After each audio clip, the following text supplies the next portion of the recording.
Samakuru ko bari ngabo Bunduki. Kamera ndakivuna. Ndakimenagura ndabikubwiye. Bunduki reka twinjire tura. Sinasara yego. Bane haikuika mbere ya Cisco akaikambia kwa mbere ya Urjama. Amahera, amadara, amakashi, amamani vyose n'amahera muri buja havuga amahera udafise amahera ubaho nka mayibobo ariko ufise amahera abagenzi baba besh natoka BJ paka Kongo Bukavu na Goma gushaka dora mademu so wananifia bo Black Dara iryo zina ryaje bivanye na songe nakoze na rarijo itumbaza nka $10,000. Watawi gukora kuri $100,000 gari. Oya. Kuhusu mambo ya music, okay, mweza cheka hapa baadaye, but ikifika mahali pa kutravaye ni mtu ambaye utakosa kumuelewa. Kidumu kule Makenya inakuaga kwanza aje. Wanapenda kumsema sana. Ni kweli? Kale katabia ni ka ukweli? STV, every story matters. You already know my people out there. Them come down bad boy shot a cooler. Boom, boom, fire. From zero to hero, from nothing to something. Anamenye yuko umubateur wa Kidumu hamwe n'umubouncer wa Kidumu bari mu hotel.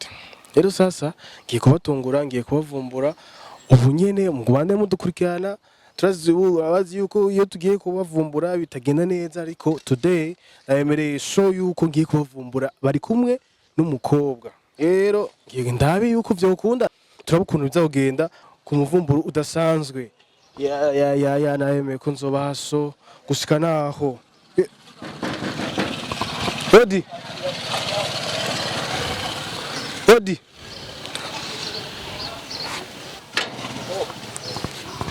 Bunduki salama. Sawa. Meze neza. Awe nibiki na makamera nga. Oya Bunduki, je kumuvumbura udasanzwe. Nibiki. Naronse amakuru nga hariho ntuzenya mu abapatere bakidumu. Hari urubanza. Kora biginje gukoresha iganiro. None amakamera ni STV. Nabizi none babahaye gahunda. None tena program dufitane mbwana amenye. Samakuru ko bari ngabo Bunduki. Kamera ndakivuna. Ndakimenagura ndabikubwiye. Bunduki reka twinjire tura. Bakunze ba STV. Bunduki reka tugire ibintu bya gahunda. Babahaye. Dufise mugoro kamera ngaho. Basi Bunduki. Hola. Bakunze ba STV wana kibina ni hatari. Tugenda bukebu. Babahaye. Hagaho twaye mugani ku muvumbura sasa. Reka basi tuvugane na boss basi. Reka muvugane basi na boss. Yego uri ku kazi nazo turi ku kazi Bunduki. Je nabikubwiye. Aha nta rubanza ruhari. Ayo makamera yayo mugwa muzana ngaho ababoss banje bari ngasi shaka. Sawa, ababoss banje baratekereje bari mu mutekano wabo ko raganira amadiri yabo. Muce muzana makamera. Andi telefona kwanza andi. Kasi tumuhamagare andi basi. Kunze ba STV niba byoroshe niba ari ibintu arza muzo murazana makamera. None nk'uko rukamera uri kuraza gukamera abantu bakamera kubera. Niba ari ibintu byoroshe. Ababoss banje bicaye indani. Haje abantu bahemwa ababonye. None makuru turafi dufise amakuru twa ni muryama. Wowe dushobora kuryama kandi tuba turi ukazi. Twiyemeje reka tumutelefone. Nk'ubu narinzi ko ngatwaje hinyegeje akana makamera. None makamera je gute? Dufise amakuru. Amakuru ninde yayiba. Nuko nawe uri kukazi. None mwana ushobora kuzana anzo telefone yandi ari waza ngaha ahubwo mukure n'ubwo rukamera ngaha. Reka tugira buke basi yanga. Kandi susubire kandi kubona ubwo rukamera ngaha. Sawa. Bakunze ba STV. Ivumbura yanyu muze muraza kuvumbura hariya. Ba telefone boss basi rekane. Bakunze ba STV ni ibintu biba bitoroshe wana ko tuba turi kwitere wana ko tuba twakoze akazi kenshi reka telefone yandi. Allo. Oyo yandi. Bakunze ba STV. Ibintu biba byoroshe ntibiba byoroshe urumva tuba turamurondera kugira turabe yuko twogerageza tukavugana nawe. Turabe ko twogerageza gutora exactement umurongo ko ibintu bize. Allo. Oyo andi erega tugiye gukora ikiganiro kuri nuzeya ku hotel kuvumbura ntuzenya babateur wa Kidumu na bounce wiwe. So Bunduki ni yarenda kese aratwirukanye. Arabirukanye. Nibana sha kamera vuze yo kazivunja urawe ntari ibintu by'imikino. Ndaje. Kabisa nyaruwa nyabuke kabisa. Ndaje. andi yishikire kugira nkumvuga ati kugira bigende neza murabona yuko byari hatari baduhakije arako yatwaye gukora bunduki eba ni hatari ni hatari fresh meze fresh Yego. ngo nini sasa igaje ndaza bari ngaha hari undi muririmbyi twa Cisco na Dr J bari ngaha kana imwe nje kurondera kugira dukora none bunduki iwana ni hatari aradufashe natwe mbere ko turarengana ngaha kunza TV mugumaye natwe andi raba no kwimana aya makamera aya masaha ni wanatubwiye ni wagiziki turi ku kazi tuze turaraba ku kazi nakubaze kwanza ikibazo kimwe ujya mu security wa Kidumu ni bantu bangaye bamuzi ni biganiro bingaho urabona ari karakora wowe utazi uraboneka ku makamera bari kukumenya mugabo wari kumanza kukane andi sindakwanye mugabo urazi nawe umuntu ari kukazi oya wowe kibazo cha office ni kimwe je kubera iki jewe je ntunyankira ariko iminsi yose abandi urabankira kandi bigenda nabi kubera iki je sindakwankira tunakuya kufanya deal reka tuvumbure dukora umutsi abafana bashaka kubamenya ndabizi mugabo na Kidumu wose ngari ngaha tutabizi ga byose bibaho abo bako mu byabo bari muri moya mbiri na andi Busani wewe karibu gusa ariko wandiza urarinda ku telefona kumwe n'abasani n'uduke tubarawe kwa genda buke apana kuguma muca mwirukangana sawa yes bakunzi ba Steve nkuko mubizi ni MC Andy wa musore wanyu umwe akora byinshi bigiye bitandukanye ndazi murankumbuye ariko kandi nani ndabakumbuye kandi ndabakunda nkuko mu nkunda bo ikiganiro sigwanje ariko nakazi micro tugendana nayo mu kuboko habasigaye gusa ko tuyishira ngaha ariko uko biri kose mugenzi wanje yamaze gukora umuti ariko nanje reka nkora uwundi kugira ngo ibintu bigende fresh ndi kumwe na Bunduki nta kintu kitagenda fresh murazi ko dusanzwe duhuza ariko kandi uko biri kose mbanzi amakuru yose aha rero hariho umubounce wa Kidomo kandi biravugwa yuko n'umukobwa bari kumwe rero mu nkurikira ibintu bica bigenda fresh urazi ko ku muvumburo is another level bica bisaba rero jewe mbanze ninjire abakameramani mbanze mugume hanze mu nzumingire kure kugira ngo nshitseyo ntibiruke bice bigenda fresh twagiye mfise kamera zibiri biza kugenda fresh nkuko bisanzwe kama kawaye twagiye rero cameraman boss fresh umeze neza fresh lakini kabisa jewe ndafise izina ryanje bararizi cyane ariko ndakunda amenyane n'abantu bose twokumenya basi izina kwa ne gutimuze muzanye n'amakamera manza muzimye basi kamera kwandisha none woriba uri gisuma mwakije n'amakamera uri gisuma none manza muzimye kamera amatuvuga rimwe hari ivyaha wakoze uyagirize boje banyita black dollar yeah. Acha vitu ya hivyo kwanza sasa boss unase aba bossi umviriza Bunduki yega wewe ntunganguruza ubugorozi urirakana abantu uko turakora akazi Deja ujya mukobwa araza kutubwira neza ingene vyari bimeze. Bro, sasa unasemaje? Nasema bien niko bien. Haya musanzwe mukora iki? Twe dusaka dukora muziki. Ufanikiwe na Kidumu. Ni inshuti. Wewe ntari ngaha mbega. Ntawe uri ngaha. Turi mu hoteli. Mbega kuri wewe hoteli ivuze iki? Isiguye iki? Hoteli nta muntu aruhukira, ashaka kuruhuka nibisanzwe. Nta bindi bintu mwari murimwo. Hari byo dusanzemo. Birashoboka iga nturi mu cyumba. Tutari muri chambre usanga turi ngaha kuri reception hari kindi dusanzemo. Yeah. Ikintu yemba nkundira abantu bo mu hoteli baba bablosa nka saa 9 urumva nkuya bafise bloso turi saa 9 zo kumuranga nakaa hapa niko hotel nakaa hapa so sini nyumbani hoteli ina kwako jina hoteli ni kitu gani kivyako kwa mfano mimi hoteli sijui hata ni kitu gani nakisikiaga tu okay kama mimi jinsi ambayo najua hoteli ni sehemu ambayo mtu okay yaweza pumzika akiwa kwa safari which means uko na nyumbani kwenu. Yeah, sasa kama mtu mwenye ambaye si mwenyeji wa hiyo nchi labda anapita tuje mu Kirundi turabarundi ariko uko biri kose turatomboza n'izindi ndimi so we Kidumu muzi gute ninde kuri wewe akumariye iki nani anakuambia mambo ya Kidumu kawaida urasi mimi nazaliwa Kinama na komedia Kinama maana na yeye ni mtu wa Kinama alafu kajuaje kama mimi Igamisi yajua kwanza unaanza hata naambia ukweli wote kumbe mnajuana sikujidanganya muri make ashobora kuba ari na boss wawe ariko je kamvuga ico ni boss wako sinzire ko ari boss aguhemba cyangwa ko ataguhemba ariko wewe usanzwe umukorera iki nimba uwemera akazi kawe ukorera iki Kidumu wewe muhuriye kuki okay in short okay mimi niko musician wake kwa band nafanya nafanya naye kwa band. Yeah. Uko Murundi uko Mkenya? Niko Murundi. Tuvuge Kirundi leo. Okay, siko vizuri sana vile Kirundi. Tutajitahidi. Ko aho nyene cyane kubaza ikibazo. Muri Kenya birashika bakavumbura nkuko tuko turabikora. Kuya tu kwenye muko. Akili ni information ambazo ni ngumu kuzipata. Maana kuna akili kubwa tunaitumia ili tupate. Sote tunafanya hivyo kwa kusongesha muziki wa Burundi mbele. Kwa sababu tunajua wewe kwa sasa kuna wengi, baadhi ya watu wengi hawakujui. Wanaanza kuona kwenye masho lakini unakuko mbali ya watu. Sasa ni vizuri tujue vingi vyenye hatukuna vingine vile Kidumu anaanza kuagia na jibu kwenye ma interview lakini kutoka kwako tukajua. Wanapenda kumsema sana. Ni kweli? Kale katabia ni ka ukweli? Upoint useme ni hiki yeah. Ule mzee tabia yake ni moya. Ule mzee anajua kuimba. Ule mwingine wa pembeni ni wake si abona. Yeah, ni kucheza ndio sio sana tu. Kuimba tu kawaida tunajua. Si ni teacher tunajua tena. Unatumika naye kiasi cha muda gani? Okay, nimeanza kufanya naye kazi 2015. Unakuwa na miaka 12. Aisha kupandishia mshahara kwa mara ngapi? Unajua hiyo ni person secret yeah. Unaona mke kwanza? Yes. Kama una mke wako anajua unapokea pesa ngapi? Sasa unajua hiyo ni secret ya familia. Siwezi nikai-expose. Kumbe kama unabadilisha ilikuwa person hivi nakuwa kifamilia. Maana yake vitakuwa hata mimi ndaingia kwenye familia na ndajua. Au si? Ndio hivyo. Siwezi kaongelea mambo kama haya.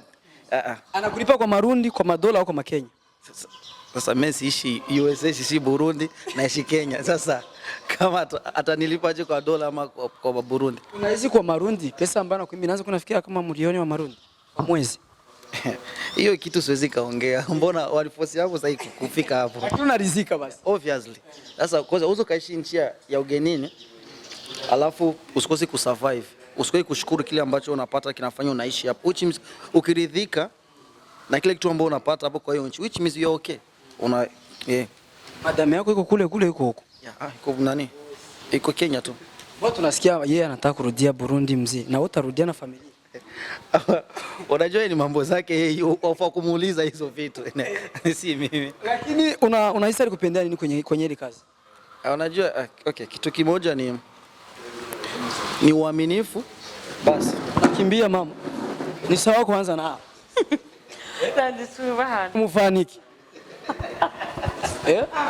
Basi mviriza nabwire mu gutwi basi. Tufakisha kuri mufaniki. Mba basi ndakubaza icanyuma. Abikoze. Oya. Navyo mwakoze? Oya. Sawa brother. Mimi nataka kujua zaidi ya muziki wa mzee. Ule mzee hapa Burundi unajua ni siwi bakujiita makingi wapo wengi. Lakini mzee wetu sasa. Mzee wetu kuna tabia. Ndio mtu mwenyewe ashafanya show. Alifanya show, nafikiri unajua unakuaga kila fasi. Alifanya show Harmonize iko na show. Tena kati yake kiingilio kikubwa. Lakini akasema mimi ndapiga tu. Wakati uko na confidence na unajua wewe ni nani. Na pia uko na maarifa sana kwa hiyo kazi unafanya. Hakuna kitu ambaye kinaweza. Kwa Kifaransa wanasema karite. Karite tatu zenyewe unamjua kwa muziki Kidumu. Nzuri. Ni mtu kwanza ni baba. Okay, japo tunafanya nayo kazi. Tuache mambo ya ubosi kwanza. Ule ni baba. Ni advisor sana, mtu wa kukonseo. Alafu ni mtu ambaye yuko na huruma sana. So tunafanya naye kazi lakini mara nyingi kwa tunamchukua kama boss. Watu wamchukua kama mzazi sasa.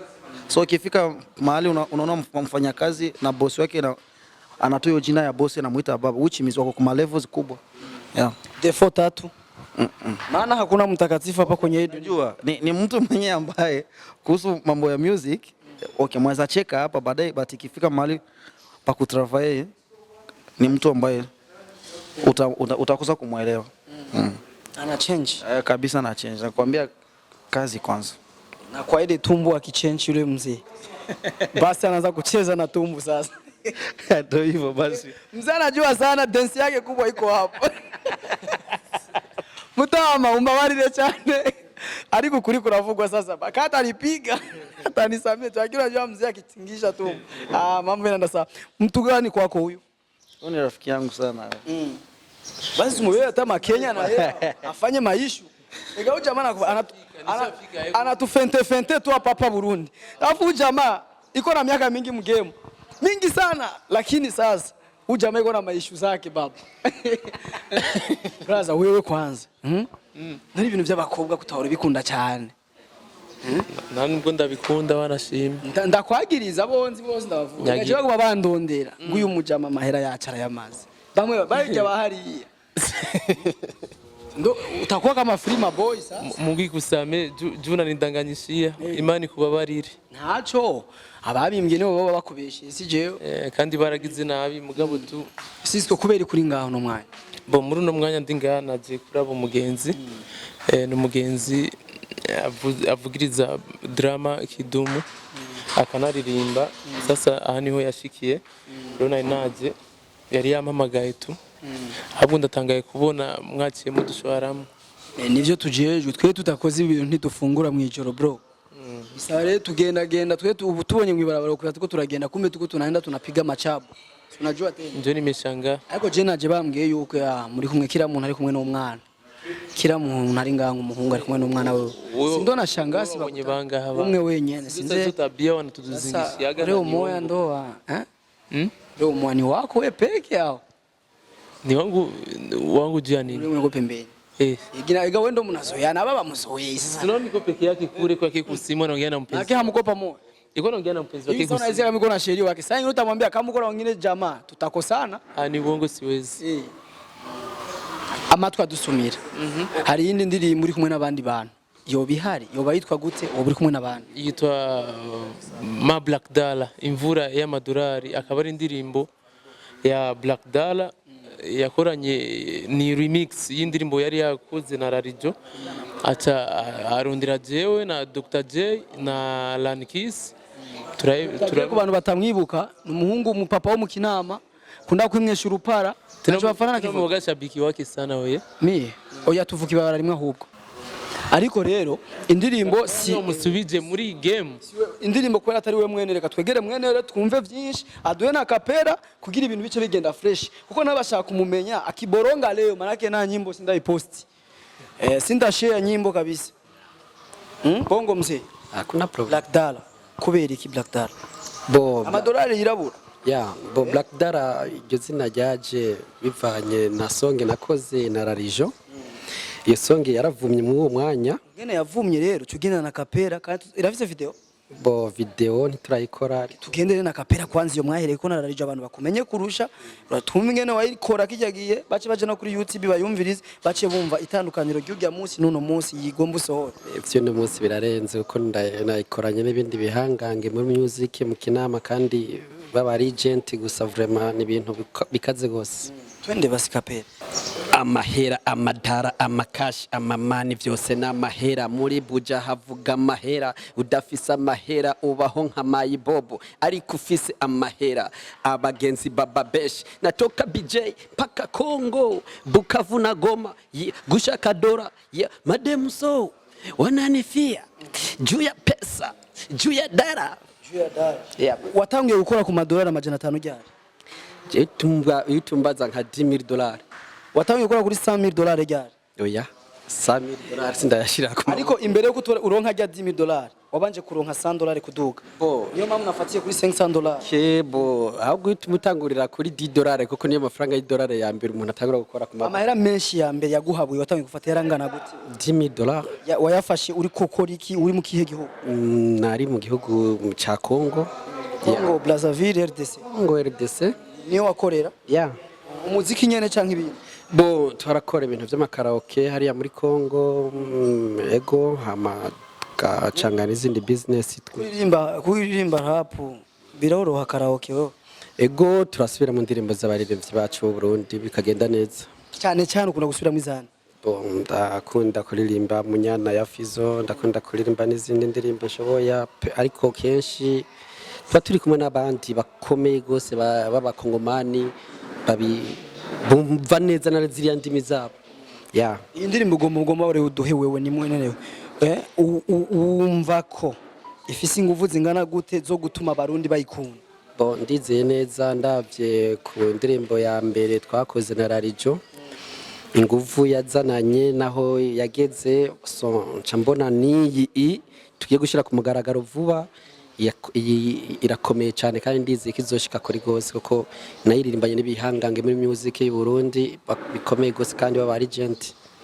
Hari abantu baba bafise amahera menshi aho ugasanga kwambara canke ibintu bafise ntibakunda kugira ibintu bizimvye cyane. Wo burimwe muri abo bantu kugira gute abantu basanga bafise amahera menshi aho ugasanga nk'impuzu yambarira abayigira mu ruvumera gatura zijya za make akiberaho tu fresh canke ibirato bisanzwe nawe uri mu bahe ko hariho n'undi avuga je ndumurira imfoke nambara ibiboneka neza ibintu bifise quality ibintu bifise izina ryiza bizimvye wori hagati yabo uri hewe bo basi example uravye uburyo nambaye wowe ushira mu ruhe rwego je ibintu byo kwambara kwera atanu umunsi ndagura impuzu 5,000 nambara je ni 3000 2000 sindenzayo bisigure ko birangora kumenya ibintu by'impuzu cyane je nanje impuzu nambara so mba mbona kimbereye kandi beranye n'ivyo mba ndimwo nkaca ndayigura. Umuntu ashaka kubona telefone yawe ihiri ukuboko kuri hariya hasi munsi y'imeza agace bibaza uri kurayinyegeza mbega ni marque isanzwe ku buryo inyegeza ni gutsinya ko yoba izimbutse cyane kandi nashaka kwishira ko ico kibazo bo kugira telefone izimvye siko kuvuga ko ufite amafaranga kandi buri muntu wese atungwa n'ivyiwe kandi rero utezwa kuba fier kayerekana ati je nkoresha Oppo urumva wayiguze amahera ngahe nayiguze $7 $7 ya $360 $360,000 mu marundi dushire kuri uya ya ariko warafashe $10,000 eske ndakubaze nk'ubu ya urose nka $10 canke karonka $100,000 ucatwara kuri telefone oya kandi wibaze ngo je ndakunda abantu bari simple cyane kuko nawe ndi simple niyo mpamvu nakwereza ati ariko tugere tubimega abantu bashaka kubona mu kuboko kuri natwe umuntu akanyegeza telefone afisi foke bayimenya kandi ukaba proud nayo no ntabwo nshobora kunyegeza telefone yanje kuko telefone yanje uko ibiri kose mba ndayikunda mba nayiguze ndayibona ego Black Dollar je kimwe mu byo nakoze nakunze iyi coat sinzi ko yingabira ngenda ndayitwaye atari uko nawe usezere tu ibintu bigende fresh umbwire no musi tuzorira kuri YouTube mu kuraba indirimbo yanyu muri kumwe na Cisco Sniper hamwe na Dr. J. Yeah, ni Cisco Sniper, Aran Kiss na Dr. J na Darturi bane. Muri bane izoja kuri YouTube yawe. Okay, kuri YouTube yanje. Yitwa Black Dollar nyene. Black Dollar Burundi. Dollar Burundi. Izo bari nshasha cyangwa izo bari yayi nyine warusangana? No, ya kera ntabwo iriko mbere kuri YouTube yanje ariko ingi nshasha niyo ngiye gushira kuri YouTube. Izotangwa nyene A0 nta numu abone n'umuraronka kuri no kanyano kanya. Bon, kuvuga ko ntarayishirako ndayishirako ariko mu minota iri imbere. Turaza kwishirako kabisa. Cyayo ucuyigira public directement. Ya. Twitege yuko n'iki usaba iki abarundi bayikurikirana ariko mbere yo bayikurikirana banze twemeze ko ari nziza. Ntidukurikirana ibintu bigaruka kuduta hasi. Ifoke muduhiki abantu bane vraiment mushize hamwe urumva mudakoze ikintu kiza mu mutubeshe. Niyo mpamvu nakubwiye ati nakoranye n'ibihangange bikomeye muri music y'u Burundi kandi baba agent bazi cyo gukora badashobora kwemera ko indirimbo isoka idafise point. Nizere neza ko abarundi bazoyikunda kandi ndetse n'abanyamahanga bazoyikunda. Yes. Yeah. Ni kuri Black Dollar niho bazoyisanga ko indirimbo yitwa Black Dollar nanje ni Black Dollar Burundi kuri YouTube wandika Black Dollar Burundi. Yeah. Ha indirimbo gacwita Black Dollar. Bo nakubwiye Black Dollar ni indirimbo kandi ninje uranyumva kuko YouTube gusa bongera ko Burundi. Yeah, Burundi ni Black Dollar Burundi. Mu kirundi bisigura amadolari yirabura canke niko ndavyibaza ko nyene. Newe wanditse indirimbo niko bisigura arabura hano nayo amadolari yirabura ninje ya nimba STV idukunda natwe turayikunda ariko kandi nimba mudukunda muteza gukunda abo dukoresha ibiganiro tuza gukunda abaririmbyi bacu bakora byinshi kugira ngo babaryohere ariko kandi ndakunda cyane na wa wundi aja muri commentaire bibaye ngo bagaponda ko yabonye ikintu kitari ciza ko kiratuma umuntu agikosora je ndagwaye chance wadukurikiranye ariko nawe wemeye ko ndakuvugisha ndagwaye chance nongera ndagusaba n'abantu bose muza guhura ubampere chance merci beaucoup Black Dollar thank you karibu kandi muri game muri industry ya Buja Flava biragoye ariko bisaba inguvu n'impuye mu nyinshi. Thank you. Nibaza ko atari yo yonyene dufite n'izindi nyinshi ziko ziraza. Ya nyuma y'abafana bamaze kuma chance reka cenda mu Cisco chance kugira ibintu bice bigenda fresh. Ndumugoshe braza. Ndumugoshe. Nubona ko na mikoro ifatisha goshe sana. Tazizo ni moya. Turi compliqué abarundi. Abo mwanya boss. Wakoze cyane nawe gonga ngaha kuko wabigenjeje neza cyane. Merci beaucoup Bunduki. Fungura urabona umwanya urageze. Netwe nitujya. Tugenda tutari. None $10 yarakoze ibindi bintu. Sa unaenda. Cameraman, range ko baberanye nyene.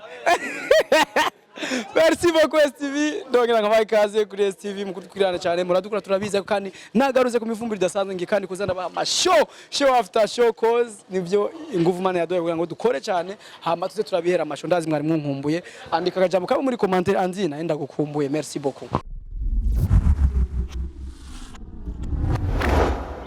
STV, every story matters.